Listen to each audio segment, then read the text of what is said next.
Launch ہے. انہوں نے آنے کے بعد کئی لوگوں کو بتایا اور 16,000 18,000 18,000 لوگ بیعت کر رہے ہیں.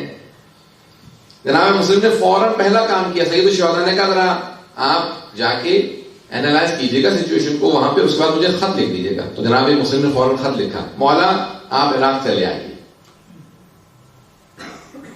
عراق چلے آئیے, یہاں سب آپ کی بیعت کرنے کے منتظر ہیں, یہ آپ کی بیعت کرنا چاہتے ہیں. توجہ ہے لوگوں کے میرے ساتھ, میں بہت زیادہ وقت نہیں لوں گا. تو جناب مسلم نے خط لکھا جناب سید الشہداء کے, جس میں الفاظ یہ تھے کہ مولا آپ کربلا چلے آئیے, یہ سب آپ کی بیعت کے منتظر ہیں. لیکن بعد میں روایت کے الفاظ یہ ہیں کہ جب جناب مسلم کو گرفتار کیا گیا تو اس وقت پوچھا جناب مسلم سے کہ آپ کی آنکھوں میں آنسو کیوں ہیں, رو کیوں رہے ہیں آپ, آیا موت سے ڈرتے ہیں؟ کہ نہیں, مجھے موت کا کوئی یاد نہیں ہے, بلکہ مجھے افتخار میں حسین کی خاطر جان دے رہا ہوں. کہا پھر رو کیوں رہے ہیں؟ کہا رو اس بات پہ رہا ہوں کہ میں نے اپنے مولا کو خط لکھا ہے, مولا عراق چلے آئیے, اور میرے مولا بہنوں کے ساتھ چل پڑے ہیں. اللہ بہت جملے سخت ہے. کہا میرے مولا اپنی بہنوں کے ساتھ چل پڑے, لیکن عراق جہاں پہ میں ہوں یہ اس قابل نہیں ہے کہ مولا بہنوں کے ساتھ آئے. میں اس بات پہ رو رہا ہوں کہ جب میرے مولا بہنوں کے ساتھ آئیں گے تو پھر کیا ہوگا. آج ایک ایسے دور سے گزر رہے ہیں کہ جہاں پہ بہت زیادہ سختیاں. ابھی آپ نے گزشتہ 2 دن پہلے, یہ بھی کل پرسوں میں جناب امام باقر علیہ السلام کی مجلس کی ہوگی. امام باقر علیہ السلام کون سی ہستی ہیں, میں بس یہی پیش کر کے ایک تمہید باندھوں گا مسائل کی, اور سب سے درخواست کروں گا کہ کوئی آنکھ ایسی نہ ہو. ابھی میں مسائل پہ نہیں آیا, لیکن یہ ہم کہتے ہیں کہ شہداء کربلا کے پہلے شہید جو کربلا میں نہیں تھے, کوفہ میں تھے, لیکن کیونکہ اس تحریک کے, اس موومنٹ کے پہلے شہید ہیں, اس لیے جناب مسلم کا مقام کچھ اور ہے. باقی سب کے ساتھ, دوسرے شہداء کے ساتھ جناب سید الشہداء موجود تھے, لیکن جناب مسلم تنے تنہا تھے. آپ نے دیکھا تنہائی بہت عجیب چیز ہے, تنہائی بہت عجیب چیز ہے. میرے ساتھ توجہ کیجیے گا. میں ایک سوال کروں آپ سے, مولا امیر المومنین کا کبھی جملہ پڑھا آپ نے کہ مولا بعض کا صحرا میں جاتے تھے, ڈیزرٹ میں جاتے اور کہتے تھے اے صحرا کبھی یہ نہ سوچنا تو اکیلا ہے, ذرا میرے دل کو آ کے دیکھ, میں تجھ سے زیادہ اکیلا ہوں. آئسولیشن جو ہے نا, تنہائی بہت عجیب ہے. انسان تڑپنے لگتا ہے.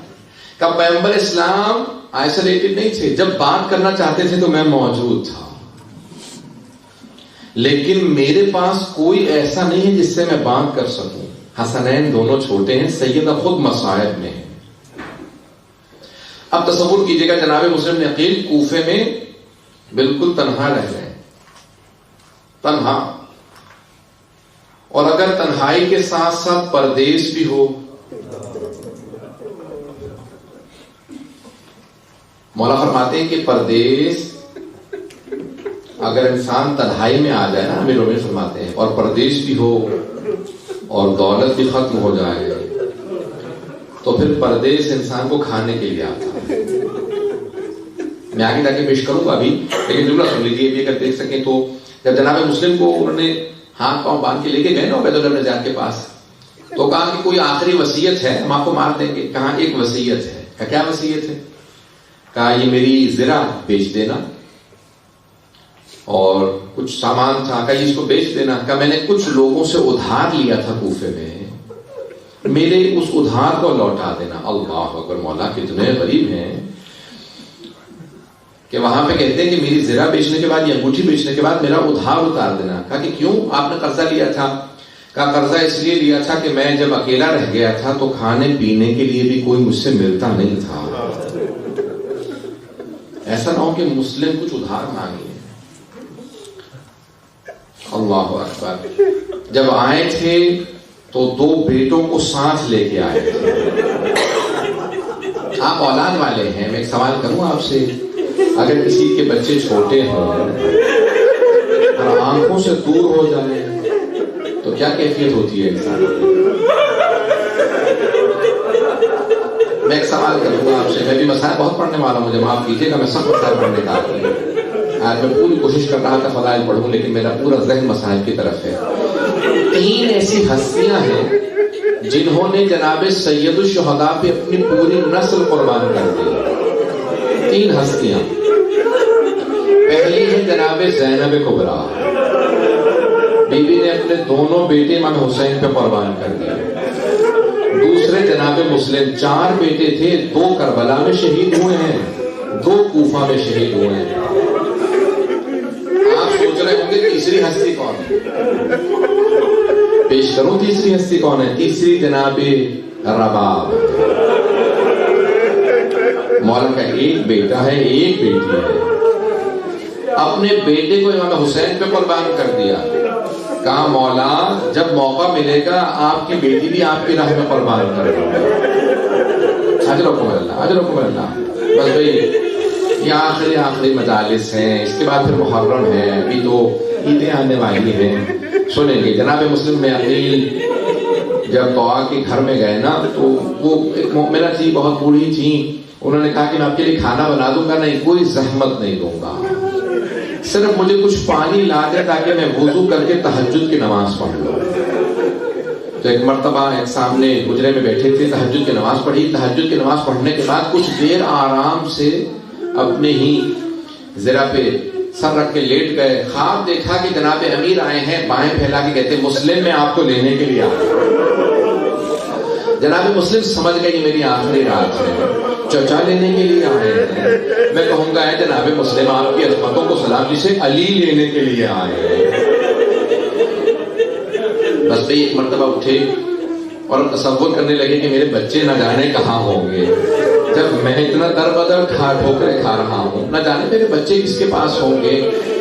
بس بھئی رات کو ایک مرتبہ طوا کا بیٹا آیا، کہا کہ ماں کہا بیٹا کیا بات ہے اتنی دیر سے کیوں آئے ہوگا؟ مسلم ابن عقیل نہ جانے کہاں چلے گئے ہیں، سارے لوگ ان کو تلاش کر رہے ہیں.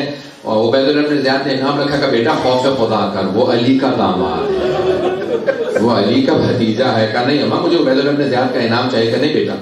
ایک مرتبہ وہ بار بار دیکھنے لگا کہ ماں جاتی ہے، کیا بات ہے کہ کیوں بار بار کہیں پہ کچھ پانی دیتی ہے، کچھ کھانے کے لیے رکھ دیتی ہے. اٹھا آ کے دیکھا، فوراً گھر سے باہر بھاگا، کہا جا کے میں مخبری کر دوں. ایک مرتبہ عبید اللہ بن زیاد نے 300 افراد کی ایک بٹالین کو بھیجا، فوج کو بھیجا، کہا جاؤ جا کے مسلم کو گرفتار کر لو. جناب مسلم نے آواز سنی، صبح کا وقت تھا، فوراً گھر سے باہر آ گئے. اس مومنہ نے کہا کہ باہر مت جائیے، بہت زیادہ لوگ ہیں.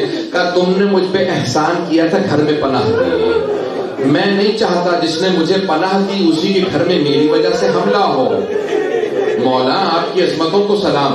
ارے نہ جانے یہ کیسے لوگ ہیں، گھر بلا کے بھی حملہ کر دیتے ہیں. ارے خود ہی کوفے میں بلایا اور آج حملہ کر دیا، کہیں کربلا میں بلا کے حملہ تو نہیں کر دیں گے حسین پہ. اجرکم اللہ، اجرکم اللہ. بس ایک مرتبہ چلے جناب مسلم باہر گئے، مقابلہ کرنے لگے. کچھ لوگوں نے تیر مارے، سب کچھ ہوا، جناب مسلم نے سب کو قتل کر دیا. ایک مرتبہ اس نے کہا دوبارہ فوج بھیجو.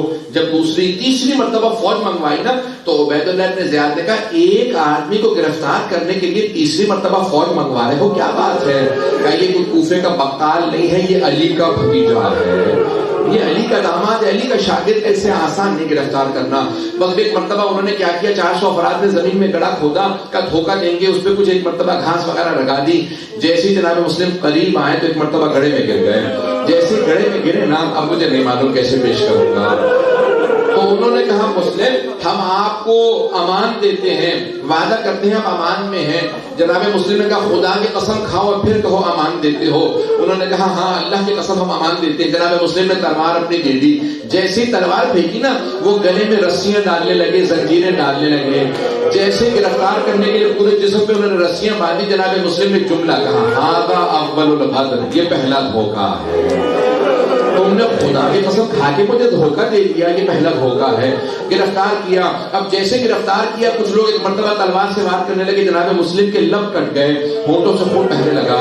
جیسے ہی پہنچے تو ایک مرتبہ دارالامارہ کے باہر مولا کا ایک ماننے والا بیٹھا تھا. ابھی میں نے سارا مسائل نہیں پڑھا. دارالامارہ کے باہر ایک آدمی مولا کا چاہنے والا بیٹھا تھا. ایک مرتبہ پوچھا، کہا آپ مسلم تو نہیں ہے؟ کہا میں مسلم ابن عقیل ہوں. کہا آپ امیر المومنین کے بھتیجے ہیں؟ کہا ہاں میں ان کا بھتیجا بھی ہوں، داماد بھی ہوں. کہا میں کچھ آپ کے کام آ سکتا ہوں؟ میں مولا کا ماننے والا ہوں. کہا اگر ہو سکے تو مجھے تھوڑا سا پانی لا دو، میں بہت پیاسا ہوں. ایک مرتبہ انہوں نے سامنے پانی رکھا.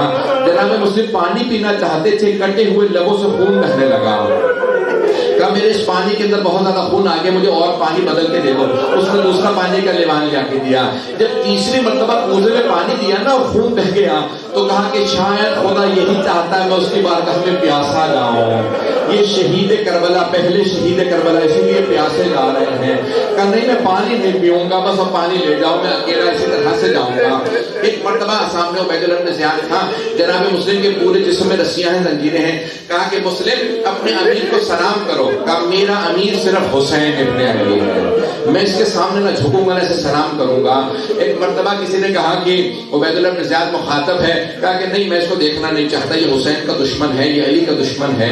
عبید اللہ بن زیاد نے اپنے طور پہ ایک مرتبہ کہہ دیا کہ اسے دارالامارہ کی چھت پہ لے جاؤ، سر قلم کر دو۔ جناب مسلم کو لے جانے لگے، جب لے گئے نا تو اب میں پیش کرتا ہوں، وہاں جناب سید الشہداء استراب میں تھے۔ آپ کے ذہن میں ہے نا عرفات سے چل پڑے ہیں سید الشہداء۔ جناب عباس نے چہرہ دیکھا جناب سید الشہداء کا، آقا کیا بات ہے، مولا کیا بات ہے، اتنے استراب میں ہے، اگر دیکھ سکے میری طرف دیکھیے گا۔ سید الشہداء نے اپنی دو انگلیاں بلند کی، کہا عباس ذرا میری دو انگلیوں کے درمیان میں دیکھو۔ جب دیکھا نا تو مولا کوئی بڑا ہی مظلوم آدمی ہے، ہاتھ پشت پہ بندھے ہوئے ہیں، گھٹنے دونوں زمین پہ ہیں، گردن سامنے ہے، جلاد تلوار چلانے والا ہے۔ کہا عباس ذرا غور سے دیکھو۔ جناب عباس نے غور سے دیکھا، کہا مولا یہ میرا بھائی مسلم ہے۔ کہا مولا جیسے آپ نے مجھے دکھایا مجھے اسی معجزے سے وہاں پہنچا دے، میں اپنے بھائی کی مدد کروں گا، میرا بھائی اکیلا ہے۔ اجلوں کو میں تمام کر رہا ہوں۔ کہا مولا میرا بھائی اکیلا مجھے پہنچا دے۔ کہا عباس ذرا غور سے دیکھو۔ کہا مولا یہ دارالامارہ ہے۔ مولا لیکن دارالامارہ کی اس زمین پہ کوئی بیوی بیٹھی ہے، برقعے کا دامن پھیلا ہے۔ مولا یہ کون ہے جو برقعے میں ہے؟ کہا یہ میری ماں فاطمہ۔ اجلوں کو میں نے تمام کر دیا۔ ایک مرتبہ دارالامارہ کی چھت پہ جلاد نے تلوار چلائی، جناب مسلم کا سر قلم کیا، دارالامارہ کی چھت سے سر گرا، لاشیں کو زمین پہ پھینکا گا، کوفے کی گلیوں میں پھرا۔ بس میں اس سے زیادہ سخت مسائل پڑھنا نہیں چاہتا۔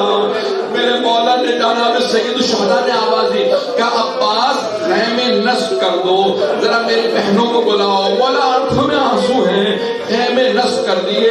بس میں شب عید تھی نا، میرے مولا نے کہا ذرا عباس میری بہنوں کو بلاؤ۔ جناب زینب کو بلائیں گے۔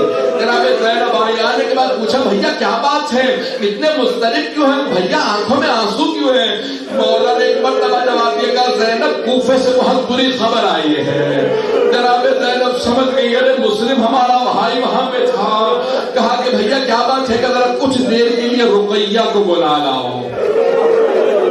ایک مرتبہ جناب زینب اس خیمے میں گئی جہاں جناب رقیہ تھی۔ کا رقیہ بھیا نے بلایا ہے، امام حسین نے بلایا۔ جناب رقیہ نے فوراً اپنی بیٹی کو بلایا، کچھ نے حمیدہ نام بتایا ہے لیکن اکثر جگہوں پہ عاتقہ نام ہے۔ کہا کہ عاتقہ ماموں نے بلایا ہے، فوراً میرے ساتھ چلو۔ بیٹی کا ہاتھ تھاما جناب رقیہ نے اور فوراً سید الشہداء کی بارگاہ میں آ گئی۔ کہا بھیا آپ نے بلایا تھا؟ جناب سید الشہداء مسند سے کھڑے ہو گئے، آنکھوں میں آنسو ہیں، آگے بڑھے، بڑی شفقت سے اپنا ہاتھ جناب عاتقہ کے سر پہ رکھا۔ ہاشمی بچی کی سمجھ گئی، کہا مامو جان کیا بات ہے، میرے بابا خیریت سے؟ کیا میرے بابا خیریت سے؟ جناب سید الشہداء نے کہا کہ میری بچی اپنے آپ کو یتیم نہ سمجھنا، ابھی مامو زندہ ہے، اپنے آپ کو یتیم نہ سمجھنا۔ فوراً اشارہ کیا، زینب شب عید ہے، ذرا میری صندوقچی لا دو۔ جناب زینب صندوقچی لے کے آئی، مولا نے 2 بالیاں نکالی، اپنے ہاتھوں سے جناب عاتقہ کے کانوں میں بالیاں پہنائی۔ بس بالیاں پہنائے، راوی کہتا ہے کہ 3.5 برس کی بچی دروازے پہ کھڑی دیکھ رہی تھی، درے خیمہ پہ کھڑی دیکھ رہی تھی۔ اگر کوئی بچی یتیم ہو جائے اس کے سر پہ شفقت کا ہاتھ رکھا جاتا ہے، اس کے کانوں میں نئی بالیاں پہنائی جاتی ہیں، لیکن بچی کو نہیں پتا تھا کہ حسین کا کردار ہے۔ شام غریبہ میں وہی بچی اقتدار میں تھی، میرے سر پہ کوئی شفقت کا ہاتھ رکھے گا، مجھے کوئی کانوں میں بالیاں پہنائے گا۔ اتنے میں شبر آیا، اس نے سر پہ ہاتھ رکھا، ایسا ہاتھ رکھا بیوی کا بالوں کو چھڑانا مشکل ہو گیا۔ جب اس نے کانوں سے بالیاں اتاری بیوی کے خون